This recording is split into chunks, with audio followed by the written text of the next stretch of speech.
Hello friends, से हाय to Hindi में आपका स्वागत है। आज हम महान शायर कैफी आजमी द्वारा रचित एक गीत कर चले हम फिदा पढ़ेंगे। सन 1962 में हुए भारत चीन युद्ध इंडो चाइना वॉर की पृष्ठभूमि पर आधारित एक फिल्म बनी थी जिसका नाम था हकीकत।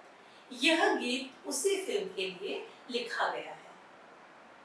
इस गीत को लिखने का उद्देश्य बहुत सरल है। भारत देश की सीमा पर जो जाबाज सिपाही 24 घंटे देश की रक्षा में लगे रहते हैं, उनके उत्साह को बढ़ाना और देशवासियों के मन में देशभक्ति की भावना का संचार करना, इस उद्देश्य से ये गीत लिखा गया है और ये गीत उस कार्य में पूरी तरह सफल होता है।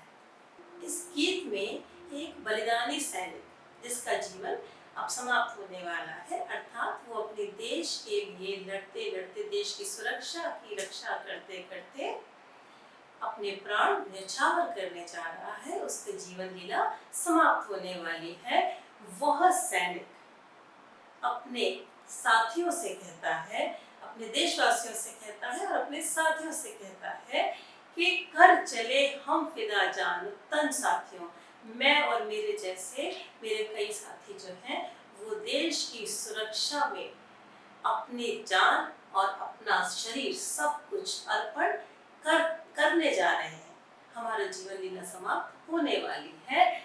अब तुम्हारे हवाले वतन साथियों। अब आगे इस देश की रक्षा की जिम्मेदारी, इस देश की रक्षा की बागडोर तुम्हारे हाथ में है। Now it's your responsibility. सांस थमती गई, नब्ज जमती गई। यह जो भारत चीन युद्ध हुआ था, ये तिब्बत की ओर से चीन ने, चाइना ने अटैक किया था। वहाँ जो उस जगह में जो क्लाइमेट है, जो कंडीशंस है, वो बहुत टफ है। बहुत बर्फ पड़ती है, बहुत हाई ऑल्टीट्यूड होने की वजह से सांस लेना भी दुभर होता है। और धीरे धीरे जैसे जैसे सैनिक अपने गंतव्य की ओर आगे बढ़ रहे थे, वो सैनिक कहता है कि इतनी डिफिकल्ट सिचुएशन थी, सांस थमती गई, सांस लेना भी मुश्किल हो गया और नब्ज जमती गई। ठंड के मारे ऐसा लगता था मानो खून जम गया है, लेकिन फिर भी बढ़ते कदम को न रुकने दिया। लेकिन हमने अपना हौसला बनाए रखा। हमने अपने कदम, जो दुश्मनों की ओर हमारे कदम बढ़ रहे थे, जो देश की रक्षा में हमारे कदम बढ़ रहे थे, उन कदमों को हमने रुकने नहीं दिया। हम जरा भी घबराए नहीं, डगमगाए नहीं। कट गए सर हमारे तो कुछ गम नहीं, सर हिमालय का हमने न झुकने दिया। हिमालय जो है वो भारत देश की आन बान शान का प्रतीक है। सैनिक कहता है कि हम, मेरे अनेक साथियों के सर कट गए, उनकी जीवन लीला समाप्त हो गई, उन्होंने अपना जीवन बलिदान कर दिया, लेकिन उसका हमें जरा भी अफसोस नहीं है।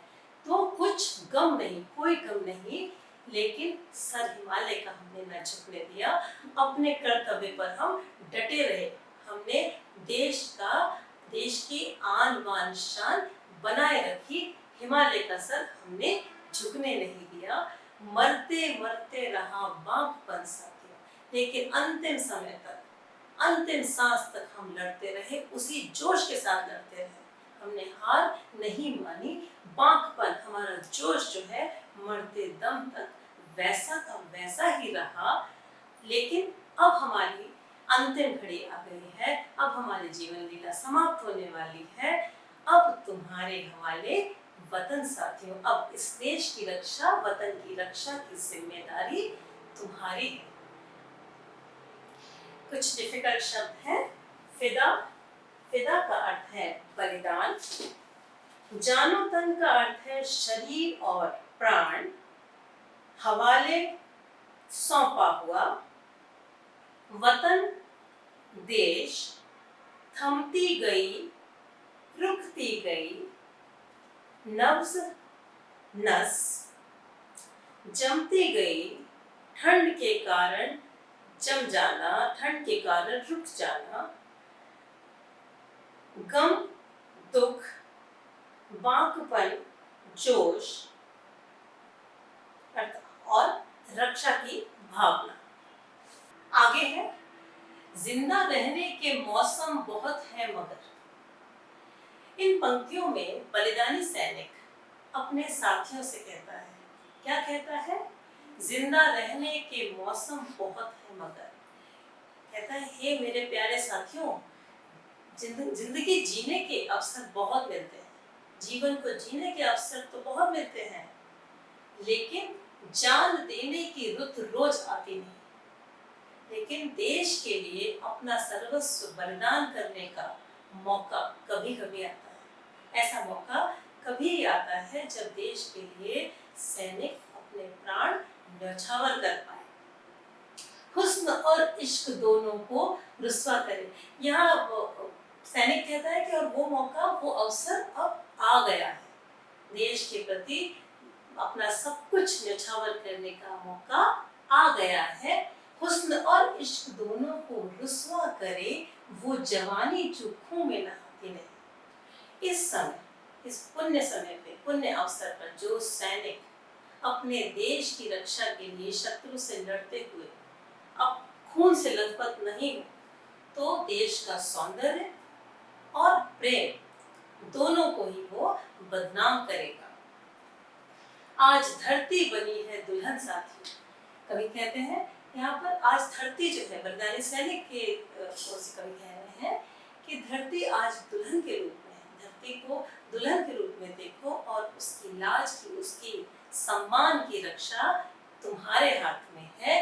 अब तुम्हारे हवाले वतन साथी, अब इस देश की रक्षा की बागडोर तुम्हारे हाथ में है। सैनिक कहता है, अब हम तो जा रहे हैं, हमारा जीवन समाप्त हो रहा है, हम देश के प्रति अपना जीवन न्यौछावर करके जा रहे हैं और आगे इसके सम्मान की, इसकी रक्षा की जिम्मेदारी अब तुम्हारी है। कठिन शब्द है। जिंदा, जीवित, मौसम, वैसे तो मौसम का अर्थ होता है क्लाइमेट, लेकिन यहाँ है अवसर, मौका, रुत, समय, हुस्न, सुंदरता, सौंदर्य, इश्क, प्रेम, रुस्वा, बदनाम और खून इस खून। आगे की पंक्तियों को समझने से पहले स्पर्श भाग 2 पुस्तक के जो पाठ प्रवेश में लिखा है उस पर नजर डालते हैं। वहां लिखा है कि जिंदगी प्राणी मात्र को बहुत प्रिय होती है। हर जीव जिसमें जीवन है, हर प्राणी जो है उसको अपने जीवन से बहुत प्रेम होता है और उसको बचाए रखने के लिए, उसकी रक्षा करने के लिए वो हर संभव प्रयास करता है। असाध्य से असाध्य रोगी भी अपने जीवन में यह प्रयत्न करता है कि वो ठीक हो जाएगा और वो नॉर्मल लाइफ जी सकेगा। लेकिन एक सैनिक का जीवन इससे टोटली डिफरेंट है, ऑपोजिट है, विपरीत। वह जीवन, वह दूसरों की रक्षा के लिए, अपनी रक्षा के लिए नहीं, दूसरों की रक्षा के लिए, देशवासियों के और देश की रक्षा के लिए अपने प्राणों का बलिदान हंसी हंसी कर देता है, खुशी खुशी कर देता है। सहर्ष अपना जीवन सर्वस्व मिटाने को, लुटाने को तैयार हो जाता है। ऐसी ही कुछ भावनाएं इन पंक्तियों में है। राह कुर्बानियों की न वीरान हो, तुम सजाते ही रहना नए काफिले। बलिदानी सैनिक कहता है कि हम तो अपना जीवन बलिदान करके इस दुनिया से जा रहे हैं, शत्रु से लड़ते लड़ते अपना जीवन बलिदान कर दिया है और अब हम इस दुनिया से जा रहे हैं। लेकिन तुम ये कोशिश करना, तुम अर्थात सैनिक साथी और देश के नवयुवक, उनसे कहता है कि तुम ये कोशिश करना कि ये जो राह है, कुर्बानियों की, जो बलिदान की जो राह है, ये कभी सुनी ना हो। ऐसा ना हो कि सैनिक जो है इस राह पर लोग आए ही ना। तुम सजाते ही रहना नए काफिले, नए नए जो है काफिले बनते रहे, नए नए जो है और लोग आते रहे इस राह पर, सैनिक आगे आते रहे। फतह का जश्न इस जश्न की बात है, ये जो संघर्ष का जश्न है, जो बलिदान का जश्न है, इसे भी जश्न कहा है कि ये संघर्ष और बलिदान का जो जश्न है, इसके बाद ही फतह का जश्न है, जीत इसके बाद हो। जिंदगी मौत से मिल रही है गले, यहाँ वो रेफरेंस आता है कि जो पाठ प्रवेश में लिखा है कि मौत जिंदगी के पास आती है, लेकिन एक सैनिक के जीवन में सैनिक खुद मौत को गले लगाता है। जिंदगी मौत से मिल रही है गले, वो अपना जीवन जब जीवन लीला समाप्त हो रही है उसको, तो वो कहता है कि जिंदगी मौत से मिल रही है गले, बांध लो अपने, यहाँ वो अपने साथियों से कहता है कि तैयार हो जाओ, बांध लो अपने सर से कफन साथियों। सर से कफन बांधना एक मुहावरा है, उसका अर्थ है मर मिटने के लिए तैयार हो जाना, मरने के लिए तैयार हो जाना। वो कहता है अपने सर से कफन बांध दो, इस देश पर के लिए अपने प्राण न्यौछावर करने को तैयार हो जाओ। हम तो जा रहे हैं, अब तुम्हारे हवाले वतन साथियों, अब इस देश की रक्षा की जिम्मेदारी बागडोर अब तुम्हारे हाथ है, तुम्हारे हवाले है, अब उसके लिए तैयार हो जाओ। कठिन शब्द हैं, कुर्बानी, बलिदान, वीरान, सूनी, काफिले, यात्रियों का समूह या जत्था, जश्न का अर्थ है खुशी मनाना, सर से कफन बांधना, बलिदान के लिए तैयार होना। आगे की पंक्तियों में कवि ने भारत भूमि को सीता के समान बताया है। बलिदानी सैनिक कहता है, खींच दो अपने खून से जमीन पर लकीर। अपने सैनिक साथियों से कहता है कि अपने बलिदान से शत्रु को सीमा के बाहर ही रोक दो। जैसे कि लक्ष्मण रेखा, जब सीता जी के पर्णकुटी में रहने के लिए लक्ष्मण जी उनकी रक्षा के लिए एक लक्ष्मण रेखा बना गए थे, उसी तरह अपने बलिदान से शत्रु को सीमा के बाहर ही रोक दो।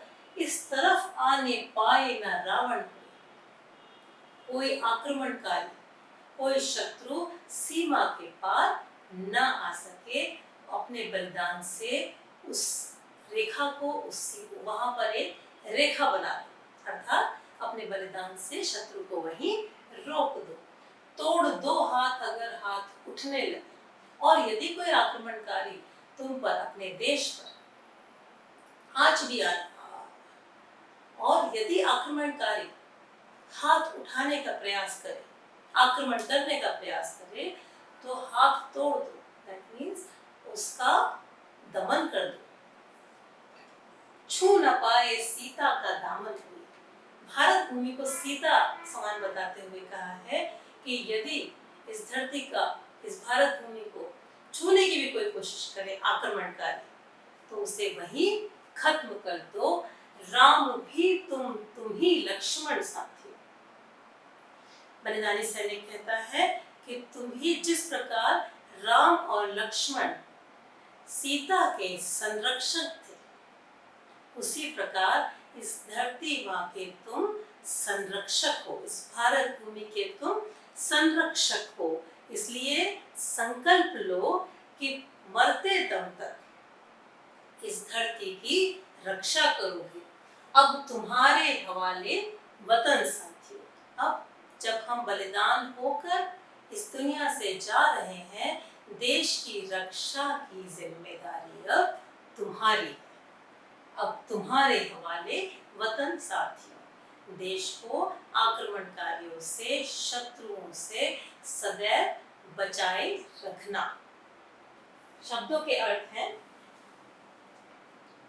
जमी का अर्थ है धरती, लकीर का अर्थ है रेखा, हाथ उठना, आक्रमण होना, और दामन का अर्थ है आंचल।